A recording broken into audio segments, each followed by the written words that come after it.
Adam, welcome to the big chair. It's great to have you on the program, and thanks for joining us. Thanks for having me.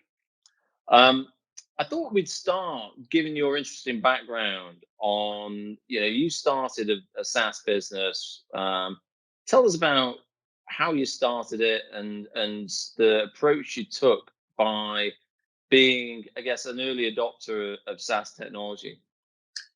Sure. Well, yeah, I mean, I might just rewind a little bit, and the story of the current company, which is called WorkPatterns, really originates with the previous company, which is called AdRoll, and now it's called NextRoll.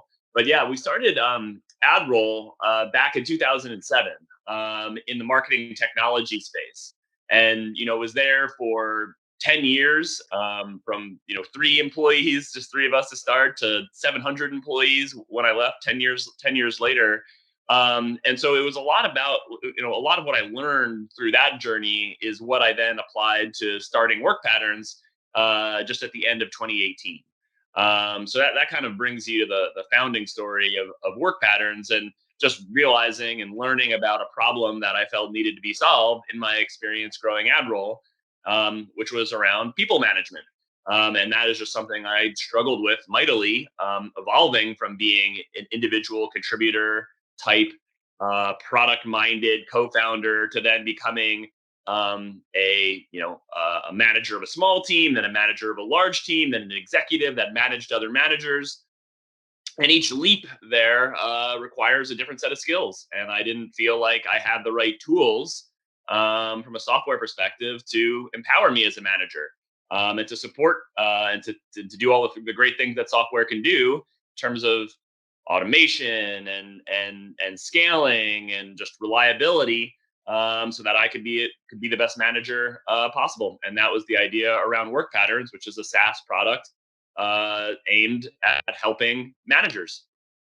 And it's a really interesting story. I mean, I suppose one of the questions I mean, this episode is about scaling Yeah. SaaS, and one of the challenges is to, yeah, how do you know at what point how do you go about doing that? Starting the idea creation and then moving it into developing a technology platform. Yeah, well, I mean, I'll talk about the Work Patterns story just because it's the most fresh. And I would still say we're figuring out a lot of that. We have a few hundred paying customers. We're certainly kind of at an inflection point of starting to scale. So all of these questions are quite fresh. But I mean, the state. I think some entrepreneurs make a mistake in jumping to some of these scale questions before they solve the kind of the do we have a viable product question. And I mean, I have to admit, I think I fell into some, that trap a bit as well. Um, just from the point of view of a second time founder, having spoken to other folks in a similar position, I think a lot of people kind of can fall into these traps because you have some superpowers in that you've seen the movie before, some pitfalls to avoid. You probably have relationships, and you have a lot of things that kind of give you a head start, being having it not be your first entrepreneurial venture. But there are some like sneaky gotchas. For example, I just left the 700 person company, and the needs and expectations of an early stage company or a zero stage company are very different. And so there can be this temptation to do things that you were doing at scale at your last company before those are relevant, just because that's the muscle memory you most recently had. And so I think some of the scaling questions that you asked are highly relevant to that, where I was building CAC and LTV models, and financial forecasts and things of that nature, when we didn't really even have a viable product yet. So, I don't think those are necessarily wasted. That's necessarily wasted time. It's good to have a theory of the case around, what your metrics might look like and how things like might pencil out, to make sure you're not, running down a dead end. But really, the number one thing you need to figure out at first is, do we have a viable product? And I think there's just a temptation as an entrepreneur where you probably naturally have an optimistic bent to you to assume you have something before you do. And I think, a lot of what needs to be done at the early stages is um, just just a maniacal focus on, are we solving the right problem? Are we solving it in the right way? And is it a severe enough pain point that our customers will care, and that anyone will care? And the bar for all of those questions, I think, unfortunately, is higher than we'd like to think. Like, to get someone to take time out of their day to pay attention to your product really requires that the pain point has to be quite severe, and that your solution has to be quite a good solution to that pain point. And yeah, as an entrepreneur, we care a lot about our product, we care a lot about the problem, but the general mass market often won't. So yeah. I mean, I suppose that's an interesting point, right? So you got this really interesting idea. You're very passionate about it, as most founders are. Yeah. How do you get that market feedback? Is it just literally a case of going out to customers, banging on their door, or is it, if you got a smarter way of doing it? Yeah, well, I mean, I think each I think different entrepreneurs will have different approaches to this, and I think some people could come to the space being very coming to this problem being maybe very uh you know being a very savvy content marketer, or being a very savvy being very savvy maybe with digital ads, or maybe coming from the industry that they're in. So I don't think there's like a necessarily one recipe, but no matter how you go about it, I think there needs to be there needs to be more upfront energy than many entrepreneurs take in that initial discovery and customer research phase. Um, I think a lot of entrepreneurs come to a problem with kind of a perspective on what the product needs to be, and kind of maybe charge a little too fast, burning resources, going down a path before they've sufficiently validated it with like really rigorous third party validation. And so yeah, I think there are different ways to do it. My personal way of doing it as a second or third time founder is that yeah, I did have people in my network that I could put this in front of, and there the pitfall is, okay, well, these are people that I know, they're going to candy coat things, and so I have to balance that with um, data around, okay, if we give them this product and let them use it, did they give me a bunch of lip service and pleasantries in our conversation because they're being nice, and that's kind of it's human nature to do that.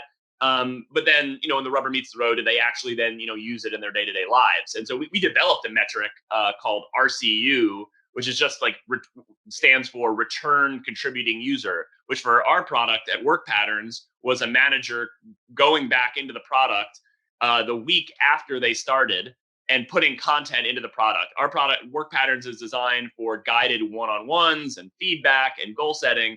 And so, you could check the product and see, okay, well, was anything added to our one-on-one agenda? But what we really cared about, the bar that we set was, did someone come back into the product after the first week they were exposed to it and put content in? Did they put something on a one-on-one agenda that they wanted to talk about with a particular employee?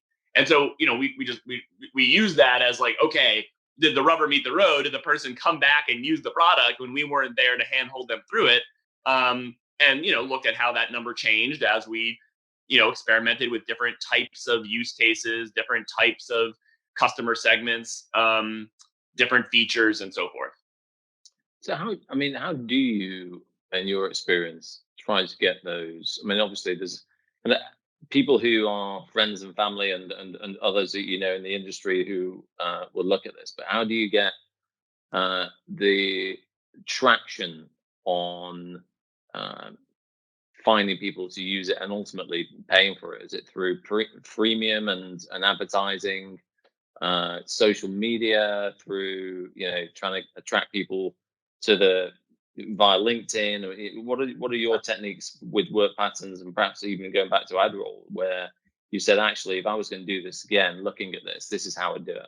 Yeah, well, I mean, yeah, exactly. I mean, again, I think each entrepreneur, and depending on their skill set and depending on the nature of the product, will employ different channels.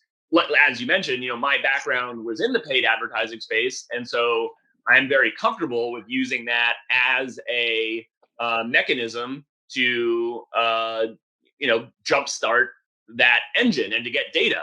I think there is a bit of a stigma, at least in the venture capital world, around growth, paid ads driven growth. Um, and that's totally fair, and I understand that, and I understand why, because the unit economics can get away from you, and you can hit a ceiling, and as you get competition, your cost can your cost equation can get thrown out of whack quite suddenly. So I go into it with eyes wide open around all of those pitfalls. But for me, in the meantime, I think paid advertising is a great way that is very predictable, that you can use to jumpstart some of these other growth channels, and start. It's very easy to test messaging, for example, and get data on what calls to action work best for the product, what taglines, what targeting.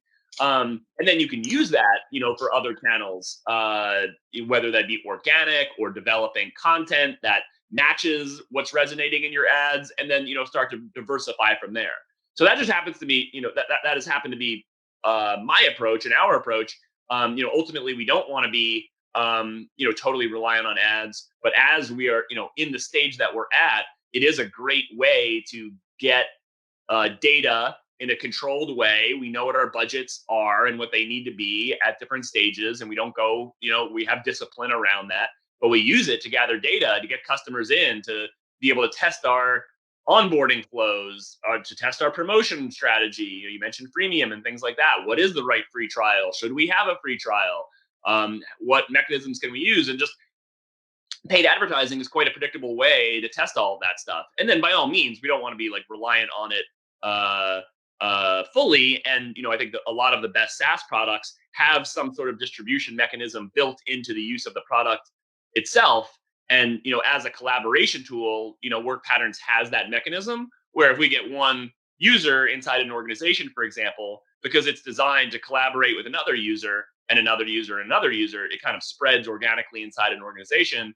And I think that's another one of those things that you don't necessarily need to solve in day one until you make sure you're solving a real problem. But it's certainly a gate, or a checkbox that you'll need to get through at some point to make sure that there's some way that the product helps to spread itself in some way, shape, or form. So I think again, I don't think that's one of the, some people kind of over index in my perspective on that, like making sure that it has some virality or something to begin with. But for me, solving that before you solve the pain point for a customer is a little bit of the cart before the horse. Yeah. And you mentioned your RCU, return contributing user, but what are the other metrics? Like, obviously in SaaS, there's a lot of metrics you can look at, but cost of customer acquisition seems to be one that's pretty standard across the industry. Those, any others that you'd consider, and how do you make sure that you are tracking this to so you're not kidding yourself, right, and convincing yourself that you're making progress when you might not be. Right. Well, yeah, I mean, I think, again, this comes down to having the right metrics for the right stage of scaling. And, as I mentioned, that was sort of a prime example where entrepreneurs maybe zero in on customer acquisition cost and LTVs before they know what their product even is.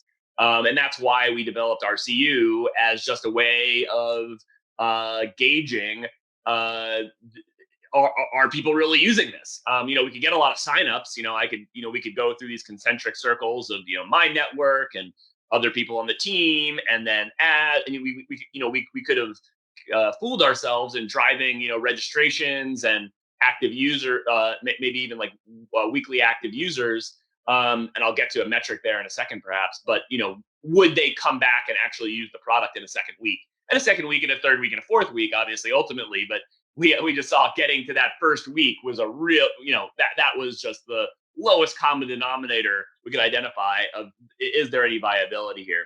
And then, of course, as you're scaling, you want to make sure your unit economics are good, and that you're not buying dollars with, or buying dimes with dollars, or whatever the case may be. And I have noticed a bit of a pitfall there, where some of the analytics products, and this is very tactical, but I've noticed it as a bit of a pitfall. They output different LTV metrics, like lifetime value, that use a little bit too much uh, uh, uh, uh, math, I would say, in a bad way. I think the systems are trying to be a little too fancy in calculating LTV and estimating. If a customer is on a certain path, how much will they be worth to you as a business over their lifetime? But at an early stage, you don't know what a lifetime is. You haven't probably been Right. alive as a company for even a year, let alone 2 years. So I really encourage people to use a slightly more pessimistic measure of just like a 12-month LTV, for example. That is plenty. Whether or not they become more valuable in the out months, let that be gravy. But at least zero in on a 12-month LTV. And then in terms of other metrics, in our space where, again, it's a collaboration tool and our goal is to be part of someone's daily life, we look at ratios of, and this ties back, this is kind of the next iteration of that RCU metric, but looking at ratios of how many users do we have that log in monthly to how many users log in daily. And so, just for buzzword purposes, that's like a DAO MAU ratio. So your daily active, what percentage of your monthly active users, MAU, are daily active users, DAU. And that was traditionally a very like consumer product oriented metric for like social networks. Yeah. But to I think this broader topic that you're exploring, a lot of those are starting to find their way into software as a service and SaaS products. Because some of the go-to-market mechanisms are bottoms up and start with individual users, and some of the dynamics are the same. So DAO MAU, or pick your unit of time, wow MAU, depending on what you think is the right cadence for your product. Those ratios become really interesting and really important to make sure that people are actually using your product as intended. So, starting out with work patterns and stepping into a kind of new market, and with a kind of fairly unique proposition, how do you go about thinking about, well, how do you price this? How do you step into that realm and say, actually, $5 per month or whatever it is? Yeah. Because obviously, you could give it all of these things away for free. I'm a big fan of a lot of the SaaS platforms like X.AI. I don't pay for it, but and if they want me to pay for it, maybe I get a bit more sensitive about it. So Yeah. how do you get to a point where you can start to test the pricing and land on what you think is the right strategy? Yeah, pricing is so hard. Pricing is so hard. And I would say even at the later stages, this is not something that we figured out. And it's not only hard because it's hard to get that price discovery from your customers. They're obviously incentivized to, depending on how you ask questions, it's just hard to get to the actual truth of what the willingness to pay is. So, I think it's one of those things that it's easy to look at how daunting it is, and get into a paralysis mode. So it's one of those areas where being more right is better than just stagnation in something that's totally wrong. And so, yeah, I think, if I had to boil it down, I have noticed that there is, and this goes back to this theme that we've been hitting on um, around bringing like the hard truth sooner. And so I think entrepreneurs do wait a little bit too long to oftentimes um, try charging their customers. And they're wanting to get data, but ultimately, I mean, even to your point, around a slightly more mature product, you don't know if you're how to what degree you're actually solving a real problem unless you have gauged that willingness to pay, and you can't do that unless you actually put that paywall in there. And so this is definitely falls into the hard to take your own advice category. I definitely belabored this and waited too long, again with work patterns. But it was such a beneficial thing to do to finally say, okay, it's we've had some free pilots, we're now charging, and if those folks churned out, better to find that out sooner than later. Fortunate for us, a lot of those folks that we had during kind of our free pilot, we had taken their feedback on, and it had become an integral part of how they operated as managers and just as a company in general. And so they were willing to, come on that journey. We gave them plenty of a heads up. We grandfathered them into some preferential pricing. We showed them where our pricing would ultimately be for new customers, gave them, a year benefit on that under that price, but, had a plan and a strategy for rolling that out and getting it done, I think sooner than later is a great way to apply that more accurate lens to how you're doing as a product. Again, these are all gates you need to pass through. And I, who do some like angel investing as well, look, okay, how have you validated that this product actually solves a problem? Okay, show me some non-financial metrics around that. Maybe RCUs or some of the Mao DAO stuff we're talking about. Okay, great. If you pass that gate, have you passed the gate that anybody's willing to pay for it? And that's another, another big gate you need to get through, before we even have the whole scaling discussion, which is then some of the next metrics that you started to allude to. Okay, well, now that you validated you have a real product that solves a real problem, and you validated, secondly, that people are willing to pay for it. Now, can you validate that you can acquire customers profitably? So, again, I think people jump to that third gate before they pass gates 1 and 2. It's interesting, isn't it? Because at what point do you might have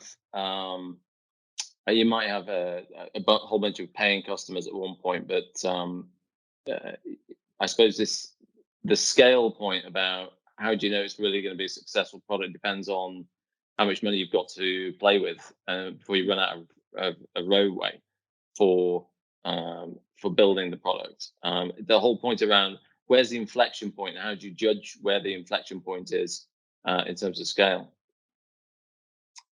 Yeah, well, I think you hit the nail on the head. It really depends on how much runway you have and what you're trying to achieve. And are you trying to, are you a lean, mean 2 or 3 person team that's trying to that your expectation is to solve a narrow niche that is not necessarily going to be a very big market, but is going to allow a 2, 3, 10 person team to have a successful business at that scale, then great. That's going to be a very different approach than than a company like us that's going after a very big horizontal market.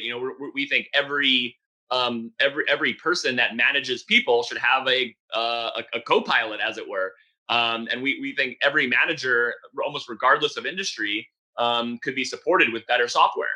So we're going after a very big horizontal market. We have venture capital backing, where the economics of that asset class have certain dynamics where they're looking for certain scale and return. So we're approaching them, the building of our business and the way that we invest our capital differently than someone who might be going after something more narrow. And neither is better or worse, but you should just know which one you are. Yeah, that's a good point. No, so let's take your example at the moment. It's pretty live. You're building this up. There's a lot of energy and money spent to attract customers. Of course, then you've got to get them to use them, which goes back to your RCU point. And then you've got to retain them. So yes. What are your observations on the customer journey, customer satisfaction and retention? Yeah, so both in customer acquisition and in retention, I'm a pretty big believer of like doing things that don't scale and then figuring out how to scale them. So I think we hired for customer success, which is someone kind of almost an account manager type role that could be very hands-on with our initial customers and learn what it takes to retain them. And then that, that contact and that feedback can then drive into the product so that we can do those things in a more scalable manner. So, I think I'm just a big believer in, maintaining that early connection with customers, getting their feedback, making sure you're super responsive to, the things that they're asking for. And, and that does not, by the way, mean like, hey, I wish this button were here, or I wish this button did that. You'll get a lot of that feedback from customers. You really do need to get to kind of root causes of like why it's often not the things that customers ask for are often not the um are often not the root cause of the problem. And so getting kind of deeper, asking why a few times, and getting that level of that right level of the problem statement. Not only will that help you solve their true problem, but it's more likely that what you build to solve that problem will be extensible to other future customers. And so, working really closely early on and having a person dedicated to maintaining those relationships is probably a pretty good investment. Again, they're going to do things that you're not going to be able to do when you have 1,000 customers or whatever the case may be. But when you have, tens, you should get pretty deep with those folks. Make sure if you don't lose any of those, and the things that you have to do to make sure you don't lose them are probably going to be pretty extensible to that next tier. Yeah. So that's been our approach. Interesting. I mean, your solution is interesting in the sense that there's a lot of, you say it's very horizontal market, and there's a lot to go at within just the US. But Yes. scaling beyond the US and into different markets. Any insights or experience you've got from that? Yeah. Well, I mean, so I think, as I mentioned, I think people management has is there are certainly different norms, there are certainly different challenges as you verticalize that, and that could be by industry, that could be by job function, industry. Are we serving other tech companies, are we servicing healthcare, are we servicing automotive, whatever it might be. Certainly each of those industries have different use cases. And then job function, are you servicing sales managers or marketing managers or operations managers? You take your pick.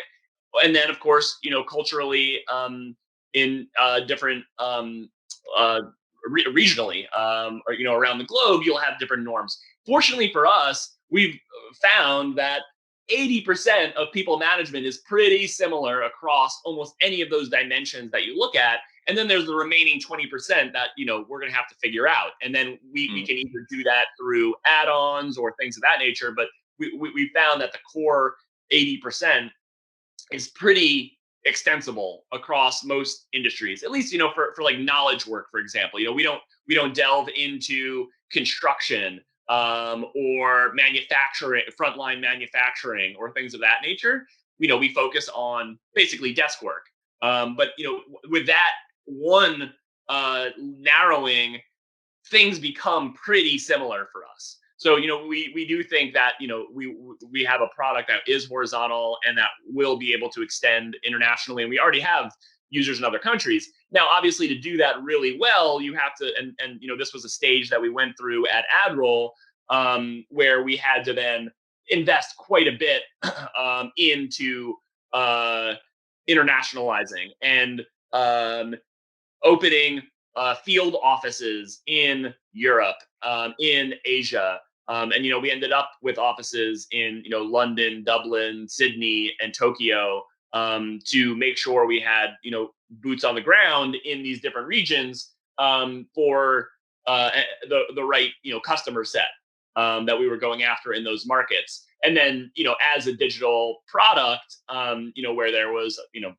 a software tool that we expected our customers to log into, man, it is quite challenging to localize your language, and things of that nature for each of those regions.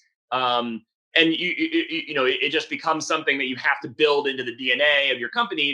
As you're changing things. In the we were U.S. based, so U.S. first. How does that then ripple? Do you launch everything globally at once? Like the iPhone. Or do you launch things like market by market, as other more software oriented companies might, and there might be things only available in certain, automotive, even physical objects. Automotive manufacturers do that. They might launch different vehicles in different markets. Yeah.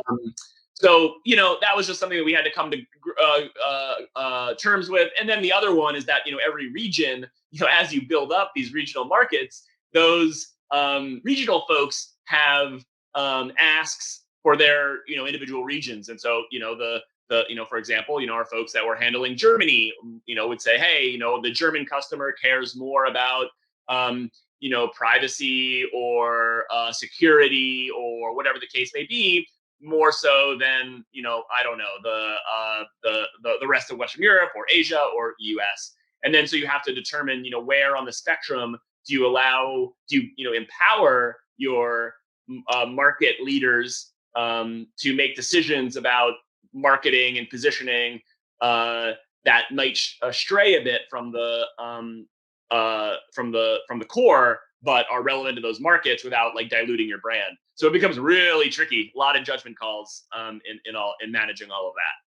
Yeah, fantastic. But as you say, a lot of it's probably grounded in data and getting people who are pretty good data scientists, I imagine, or very good data engineers that can give you those insights, so you can kind of course adjust as you go.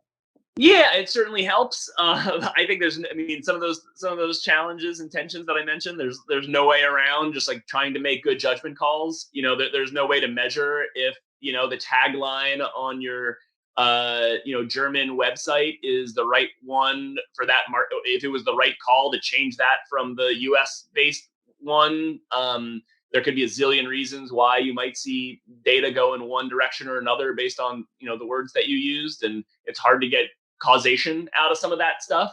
So I think having a theory of the case around, okay, how much are we going to let regional stuff influence our brand and positioning, and how much are we going to kind of go out with a unified voice and know that that's going to turn off some people in some markets, but it's going to be a net win overall and just simplify things. So yeah, I mean, every company is going to have to decide where they fall on that spectrum, and apply, have some policies that can be digestible, and and have the right people in place that have the right judgment, and can internalize where you stand as a company. Yeah. That's fantastic. And I guess the last question, and particularly given the space you're in around workflows, Mhm. um, how's COVID impacted how you're going to market, and whether that's changed the value proposition? How have you adapted with some of the changes, certainly in Europe, on working from home and the shift there? Yeah, well, I mean, I would trade, anything to not have a global pandemic, but the second order effects of the pandemic as it relates to uh, work from home, remote work in general, hybrid work structures have been a major catalyst for our growth.